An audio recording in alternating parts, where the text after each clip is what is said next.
నమస్కారం. జన్మలగ్నం కార్యక్రమానికి సాదర స్వాగతం. ప్రతి ఒక్కరూ వారి భవిష్యత్తు గురించి తెలుసుకోవాలని ఎంతో ఆసక్తికరంగా ప్రయత్నాలు చేస్తూ ఉంటారు. అయితే ప్రతి ఒక్కరి జాతకంలో కూడా దశలు, అంతర్దశలు, దోషాలు అనేవి ఉంటాయి, సర్వసాధారణమే. అయితే వాటికి ఎటువంటి పరిహార మార్గాల్ని అనుసరించాలి అన్న విషయానికి సంబంధించి చక్కటి వివరాలు మనందరికీ తెలియజేయడానికి మనతో పాటు ఉన్నారు ప్రముఖ జ్యోతిష్య వాస్తు సామ్రాట్, జ్యోతిష్య బ్రహ్మ, శబ్ద తరంగ జ్యోతిష్య రూపకర్త, ఒబామా చేతుల మీదుగా ప్రెసిడెన్షియల్ ఛాంపియన్ అవార్డు గ్రహీత డాక్టర్ నల్లబోతుల ప్రసాద్ నాయుడు గారు. వారితో మాట్లాడి మరిన్ని విషయాలు వారి మాటలో తెలుసుకుందాం. కార్యక్రమాన్ని ప్రారంభిద్దాం. నమస్కారం అండి. నమస్తే ప్రసాద్ నాయుడు గారు, మనం చూస్తే అందరూ జాతకాలు చూపించుకొని ఏ దశ వరకు ఎలా ఉంది ఏంటి తెలుసుకోవాలని చాలా ఆసక్తికరంగా ఉంటాయి. అయితే నక్షత్ర దోషాలు అనేవి కూడా వాళ్ళు పాటిస్తూ ఉంటారు. అయితే భరణి నక్షత్రం వారికి కుజదోషం ఉందని, ఏం చేయాలని ఇలా రకరకాలుగా తపన పడుతూ ఉంటారు. అటువంటి వారికి మీరు ఏం చెప్తారండి? ఇప్పుడు ఇక్కడ మనము నక్షత్రాలని అసలు ఎంతవరకు పరిగణలోకి తీసుకోవాలి అనే విషయం మీద చాలా క్లారిటీ కావాలి మన ప్రేక్షకులకు కూడా. నేను చాలాసార్లుగా పదే పదే చెప్తున్న కార్యక్రమాల్లో, ప్రతి కార్యక్రమాల్లో చెప్తున్న విషయాన్నే మళ్ళీ మళ్ళీ కూడా చెప్పడానికి సిద్ధంగా ఉన్నాను. ఎప్పటి వరకు అంటే వీటన్నిటి మీద కూడా ప్రజలకి సదావగాహన వచ్చేంత వరకు చెప్పడానికి నేను సదా సిద్ధంగా ఉంటాను. నక్షత్రం వల్ల ఎవరికి ఎటువంటి దోషాలు కానీ, ఎటువంటి యోగాలు కానీ, ఎటువంటి మంచి చెడులు కానీ జరగవు, ఏమీ లేవు అనే సంగతి ముందుగా గ్రహించాలి ప్రేక్షకులందరూ. ఎందుకు చెప్తున్నానంటే, ఇప్పుడు మామూలుగా మనకి బిగినింగ్ ఎప్పటి నుంచో అలవాటు అయిపోయింది. మన ఒక జన్మ నక్షత్రంలో శిశువు పుట్టినప్పుడు ఈ జన్మ నక్షత్రం దోష నక్షత్రము, దీనికి శాంతి చేయించాలి, హోమాలు చేయించాలి అని ఏదేదో రకరకాల విధంగా మనల్ని భయపెట్టేటువంటి అంశాలు ఉన్నాయి. మరి ఈ నిజంగా వాస్తవమా, నిజంగా ఈ పని చేస్తున్నాయా అని మనం పరిశీలించినప్పుడు ఏమీ ప్రభావం ఏమీ లేదు అనేది మనకు అవగాహన అయింది. ఎందుకంటే నక్షత్రం అనేది కేవలం ఒక హిందూ సాంప్రదాయం వరకు కాదు అది. మరి హిందువుల్లో కూడా చాలామంది ఏ నక్షత్రంలో పుట్టారో కూడా తెలుసుకోలేని, పట్టించుకోనటువంటి అంశాల్లో ఉండేవాళ్ళు బోల్డ్ మంది ఉన్నారు. పట్టించుకునేవాళ్ళు 10 మంది అయితే పట్టించుకునే వాళ్ళు 90 మంది ఉన్నారు. అలాగే ముస్లిమ్స్, క్రిస్టియన్స్, ఇతర మతాలు, ఇతర అంశాల్లో ఉండే ప్రజలు పట్టించుకోవట్లేదు. మరి పట్టించుకున్న 10%, 10 మంది మాత్రమే బాగున్నారా, మిగతా వాళ్ళందరూ బాగలేరా అనే అంశాన్ని మనం ఒక పరిశీలనగా గమనించండి మన చుట్టుపక్కల. మరి వాళ్ళకి లేని చెడు మనకెందుకు వచ్చింది అంటే, ఒరిజినల్గా నక్షత్రం అనేది మంచిది కాదు, చెడుది కాదు. నక్షత్రం అనేది ఒక నిమిత్తం మాత్రమైనది. నక్షత్రం వల్ల మనకు ఒరిగేది ఏంటి అంటే, ఒక్క నక్షత్రం అంటే ఇక్కడ మనకున్న 9 గ్రహాలకి ఒక్కొక్క గ్రహానికి 3 నక్షత్రాలు చొప్పున అలాట్ అయి ఉన్నాయి. అంటే ఇప్పుడు సపోజ్ మీరు అన్నట్టు భరణి అనేది శుక్రుడు యొక్క నక్షత్రం. భరణి, పుబ్బ, పూర్వాషాఢ ఈ 3 నక్షత్రాలు శుక్రుడి. అంటే ఈ 3 నక్షత్రాల్లో ఎవరు జననమైనా, ఎవరు జన్మించినా వాళ్ళు శుక్రమహర్దశ నిల్వలో పుట్టారు, అంటే శుక్రదశ బ్యాలెన్స్లో పుట్టారు అని ఒక్క ఇండికేషన్ ఇవ్వడానికి తప్పితే నక్షత్రం ఇంకా దేనికి పనికిరాదమ్మా. కాబట్టి నక్షత్రానికి కుజదోషం ఏంటి? నక్షత్రానికి లేదు, రాశికి లేదు. ఎందుకంటే ఇప్పుడు భరణి అనేది మేషరాశిలో వస్తుంది, పుబ్బ అనేది సింహరాశిలో వస్తుంది, పూర్వాషాఢ అనేది ధనుసు రాశిలో వస్తుంది. 3 శుక్రుడు నక్షత్రాలు అయినప్పటికీ కూడా ఈ ఒక్కొక్క నక్షత్రం ఒక్కొక్క రాశికి చెందింది. మరి ఇక్కడ రాశి మేషరాశికి అంటే మేషరాశిలో జన్మించిన వాళ్ళకి కుజదోషము అంటే జాతకంలో కుజదోషం ఉండొచ్చు అని చెప్పని వీళ్ళు ఒక భ్రమతో చెప్తున్నారు. కానీ కుజదోషము లేని జాతకాలు ప్రపంచంలో ఎక్కడైనా ఎవరికైనా ఒక్క జాతకం దొరికినా కూడా నా దగ్గరకు తీసుకొస్తే ₹1,00,000 బహుమతి వాళ్ళకి నేను ఇవ్వడానికి సిద్ధంగా ఉన్నాను. ఎందుకంటే కుజదోషము అనేది ప్రపంచంలో బతికి ఉన్న ప్రతి ఒక్కరికి ఉంటుంది. కాబట్టి కుజుడు ఇక్కడ వివాహానికి, వివాహ ఆలస్యాలకి, వివాహ దోషాలకి సంబంధించి కుజుడు ఏదో ఆటంకం కల్పిస్తున్నాడు. కుజుడు ఏదో ఒక యజ్ఞంలాగా, పెళ్లి జడగొట్టి యజ్ఞం పెట్టుకున్నట్టుగా, కుజుడికి ఇంక వేరే పని లేనట్టుగా మన వాళ్ళు క్రియేట్ చేసి కుజుడిని ఏదో భయభ్రాంతులకు లోన్ చేపిస్తున్నారు. ఇదంతా కూడా చెప్పే వాళ్ళ గుండెల మీద చేసుకొని చెప్పమన్నాడు ఇంకొకసారి ఈ కుజదోషం గురించి. ఎంత వేస్ట్ అమ్మా. ఇక్కడ ఒక వ్యక్తికి వివాహ సంబంధం ఆలస్యం కావడానికి కానీ లేదా వివాహ సంబంధించిన సమస్యలు రావడానికి కానీ కారణం ఏంటంటే కుజుడు ఎట్టి పరిస్థితుల్లో కాదు. ఆ వ్యక్తి జాతకులకి కుటుంబ స్థానంలో ఎవరున్నారు, కుటుంబ స్థానాధిపతి ఎక్కడున్నాడు, కుటుంబ స్థానాధిపతిని ఎవరెవరు చూస్తున్నారు, ఎవరెవరు కలిసి ఉన్నారు, ఇలాంటి అంశాల మీద ప్రభావితమై వాళ్ళ కుటుంబ స్థానం ఏర్పడుతుంది కానీ కుజుడు వల్ల కాదు. అలాగే సప్తమ స్థానం వివాహ స్థానం అంటే ఈ కుటుంబ స్థానము ఈ వివాహ స్థానం అనేది ప్రతి ఒక్క వ్యక్తికి ఉంటుంది. అంటే ప్రతి వ్యక్తికి చేతులు కాళ్ళు అవయవాలు ఎలా అయితే ఉన్నాయో శరీర రీత్యా జాతక రీత్యా లగ్నాత్తు వ్రయం వరకు ద్వాదశ భావాల్లో వాళ్ళ యొక్క జాతకం ఇమిడి ఉంటుంది. అంటే ఆ జాతకుల యొక్క జన్మ రహస్యం అక్కడి నుంచి తెలుసుకొని వాళ్ళ ఎండింగ్ మరణం వరకు కూడా తెలుసుకునేటువంటి అంశాలు దాంట్లో ప్రభావితమై ఉన్నాయి. సో ఆ అంశాల్ని మనం చదవడానికి నేర్చుకోగలిగి కానీ చూడగలిగితే అంటే 3D సినిమాల్ని ఆ గ్లాసెస్ పెట్టి చూడాలి. అట్లాగే ఒక జాతకాన్ని పరిశీలించాలంటే జ్ఞాన గ్లాసెస్ పెట్టుకొని చూడాలి. అంటే ఊరికినే అది చూడంగానే రాశి కనిపిస్తుంది, ఆ రాశికి సంబంధించి రాశి ఫలితాలు చెప్పేసి గుంపులో గోయిందా అనేస్తే ఉపయోగం లేదు.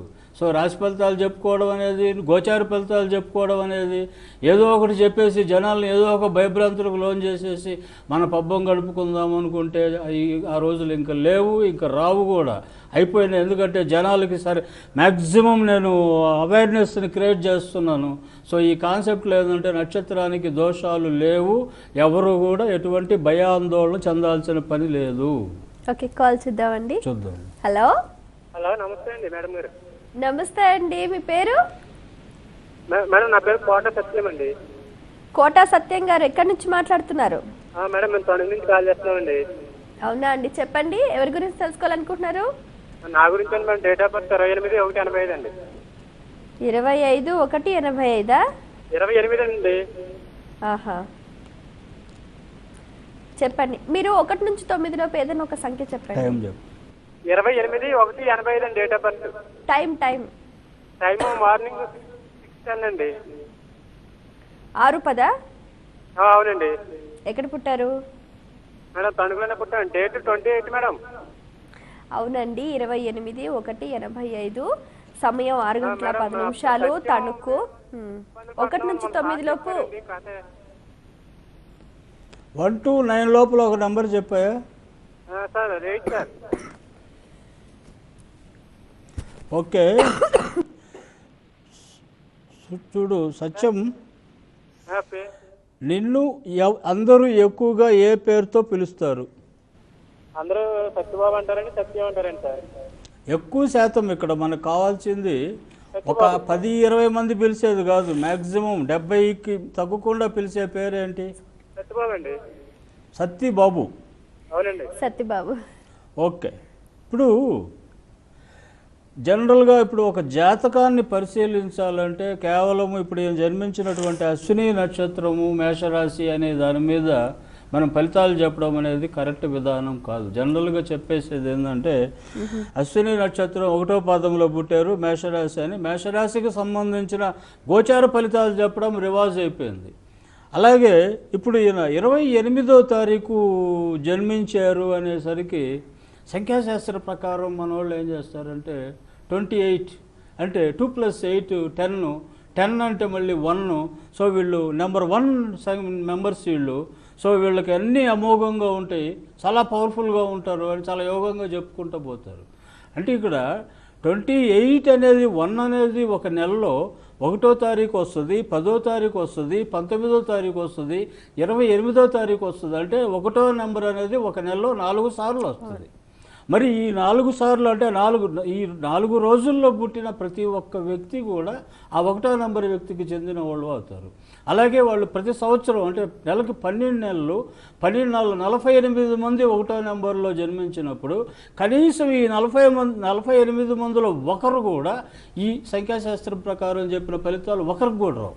కారణం ఏంటంటే ఈ జన్మించిన వ్యక్తులు వాళ్ళ జాతకాన్ని అనేది ఒకటి వీళ్ళు ఏ జన్మలగ్నంలో పుట్టారు, మరి ఆ జన్మలగ్నానికి ఈ 28కి సంబంధించిన 1 అంటే ఏంది? 1 అంటే రవిగ్రహం.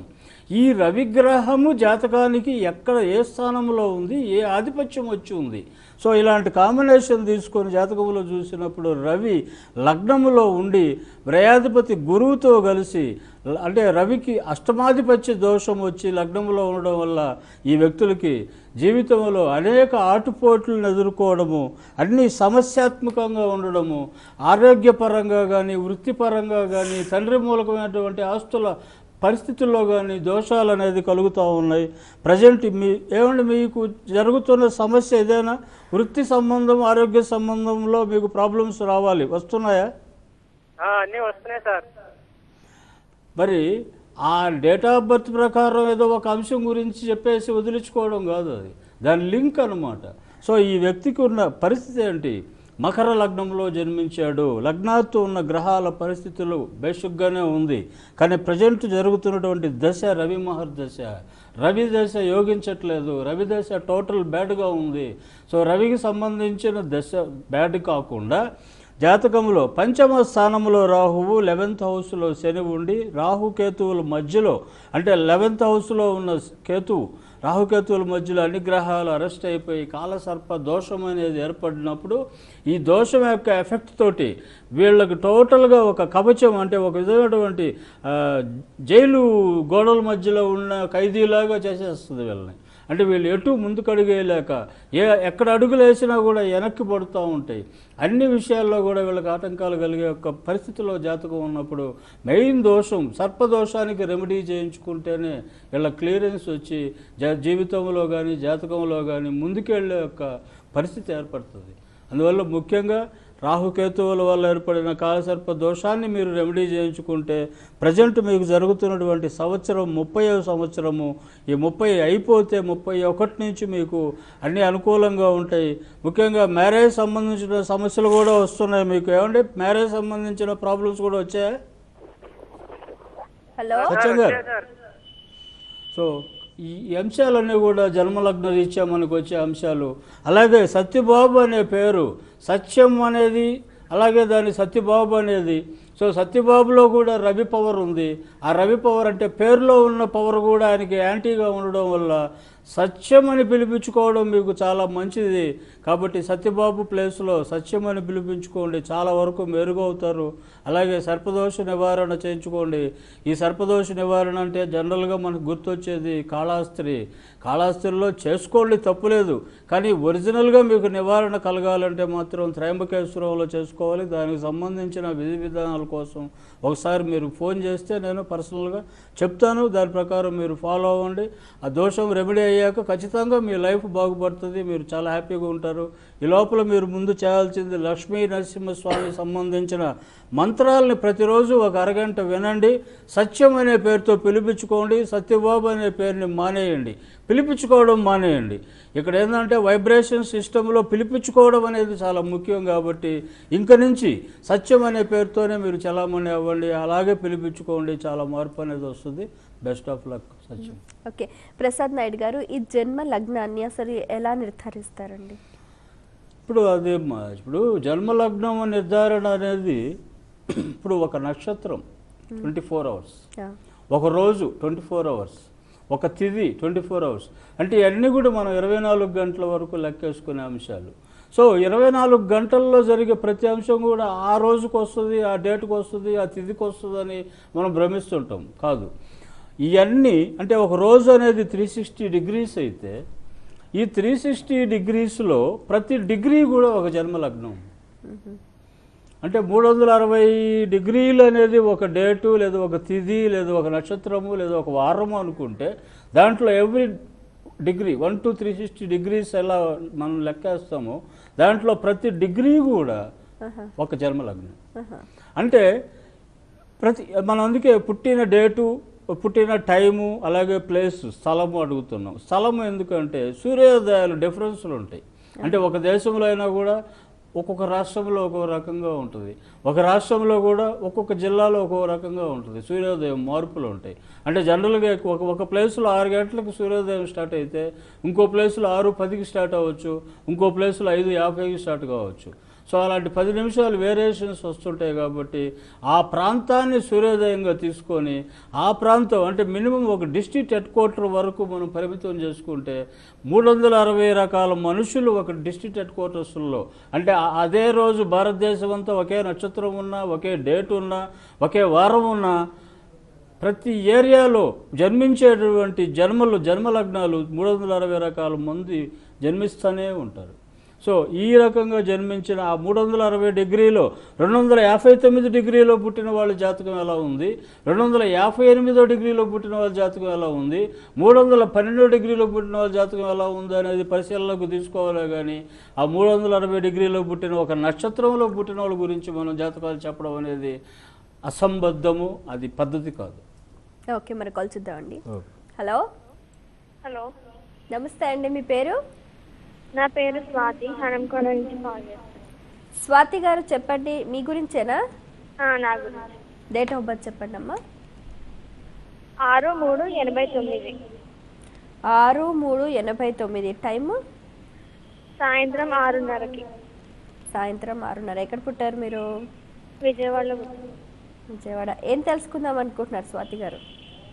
ఇప్పుడు నేను జాబ్ ట్రయల్స్ చేస్తున్నాను 2 years నుంచి. 1 to 9 నెంబర్ చెప్పండి అమ్మా. 6. ఓకే, ప్రసాద్ నాయుడు గారు. ఓకే అమ్మా, ఇప్పుడు మిమ్మల్ని ఎక్కువ ఏ పేరుతో పిలుస్తారమ్మా? నా పేరు స్వాతి. స్వాతి అనే పిలుస్తారు. స్వాతి అనే పిలుస్తారా? స్వాతి అని పిలుస్తారు అందరూ. ఓకే అమ్మా, ఇప్పుడు మీరు జన్మించిన నక్షత్రం ధనిష్ట 4వ పాదం అంటారు.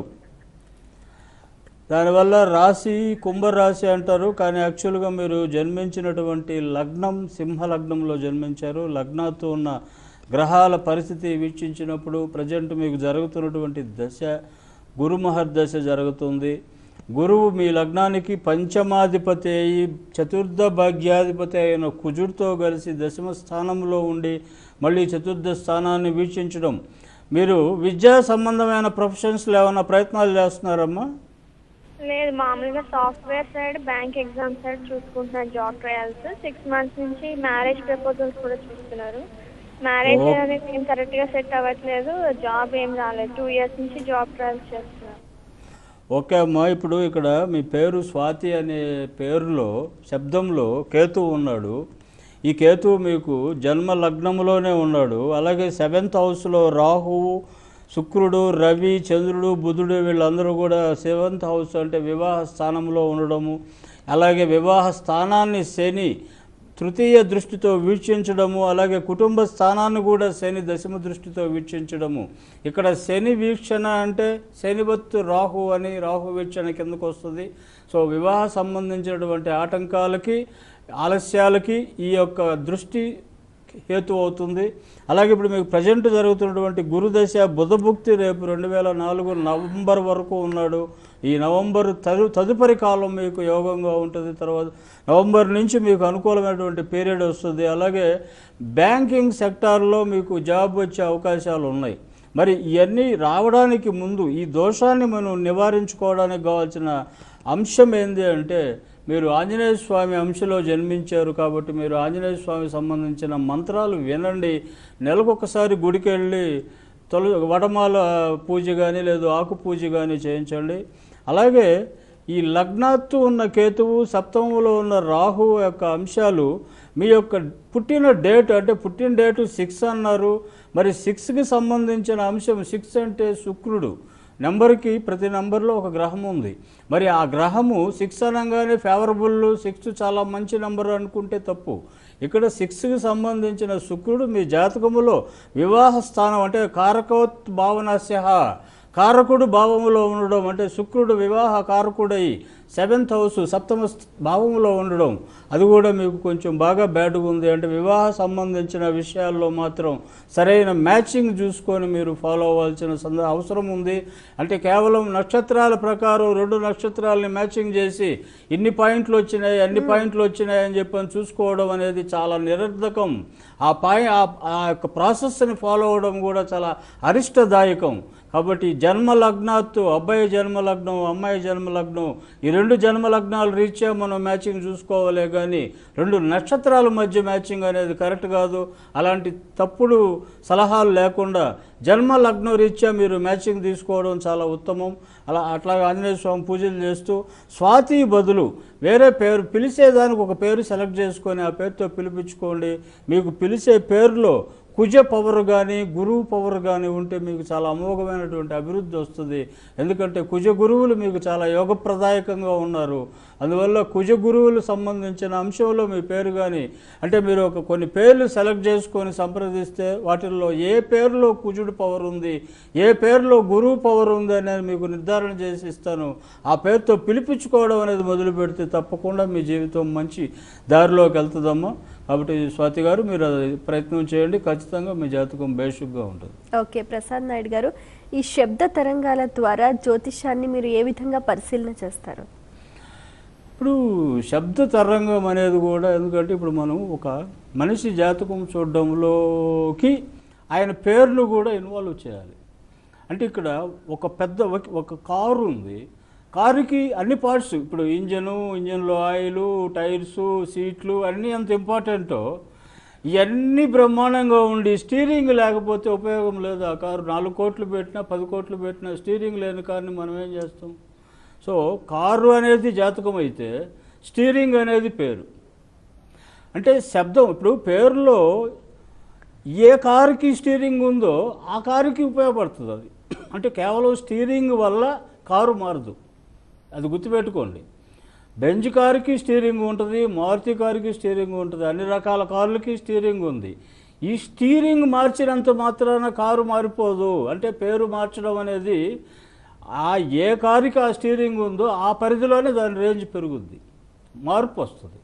ఒక జాతకములో అన్ని యోగాలు ఉన్నప్పటికీ పేరు మిస్ ఫైర్ అయితే, అంటే మిస్ కాకుండా, అంటే ఇక్కడ సింకనైజ్ కాకుండా, ఇప్పుడు సపోజ్ ఆడియో వీడియో, ఇప్పుడు మనం ఒక టీవీ ఒక సినిమా చూస్తున్నాం, యాక్షన్ ఒక పార్ట్లో ఉంటుంది, డైలాగ్ ఒక పార్ట్లో ఉంటే నాన్ సింక్ అది. సో రెండు సింక్రనైజ్ అయితేనే వాళ్ళు విజువల్గా వాళ్ళు మాట్లాడినప్పుడు ఆ సౌండ్ వస్తేనే అది కరెక్ట్గా ఉన్నట్టు. అంటే ఇక్కడ మ్యాచింగ్ అవ్వాలి జాతకానికి పేరుకి. అంటే ఇక్కడ ఆ పేరు అనేది ఇప్పుడు సపోజ్ ఒక శివప్రసాద్ లేదా శివసుబ్రహ్మణ్యం అనే పేరులో ఉండే శబ్దానికి దాన్ని మార్చి వేరే పేరు పెట్టుకున్నప్పుడు వచ్చే శబ్దానికి తేడా వస్తుంది. ఇప్పుడు ఫర్ ఎగ్జాంపుల్ ఇప్పుడు మన మంచు భక్తవత్సల నాయుడు అనే వ్యక్తి మోహన్ బాబు నాయుడు, అంటే భక్తవత్సల నాయుడులో ఉండే వైబ్రేషన్ ఉండే గ్రహము ఆయన జాతకంలోకి మిస్ఫైర్, అంటే మ్యాచ్ కావట్లేదు. అది ఆయన మోహన్ బాబుగా పేరు మార్చుకున్న తర్వాత మంచు మోహన్ బాబు, అంటే ఇక్కడ మంచు భక్తవత్సల నాయుడికి మంచు మోహన్ బాబుకి ఉన్న తేడా చూడండి. ఆ పేరులో వ్యత్యాసం, శబ్దంలో వ్యత్యాసం. సో ఆ వ్యత్యాసంలో, ఆ శబ్దంలో ఉండే గ్రహం జాతకంలో మ్యాచ్ అయినప్పుడు వాళ్ళ జాతకంలో ఉండే యోగాలు చాలా ముందుకెళ్తాయి, ఎక్కడ బ్రేక్ లేకుండా వాళ్ళు సక్సెస్ఫుల్గా వస్తుంది.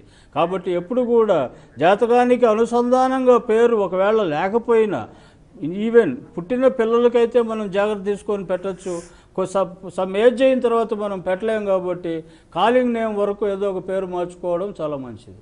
చాలా సంతోషం అండి, మీ సమయాన్ని కేటాయించి చక్కటి విషయాలు మా అందరికీ తెలియజేసినందుకు ధన్యవాదాలు. మంచిది. చూసారు కదండి, ఇది ఈనాటి కార్యక్రమం. అలాగే మీరు కూడా ప్రతి ఒక్కరూ మీ జాతకాన్ని జన్మ లగ్నం ద్వారా పరిశీలన చేసుకొని చక్కటి ఫలితాలు, పరిహార మార్గాల్ని పొందాలి అని అనుకుంటే నల్లబోతుల ప్రసాద్ నాయుడు గారిని సంప్రదించండి. మరో కార్యక్రమంలో మళ్ళీ కలుసుకుందాం. అంతవరకు సెలవు, నమస్కారం.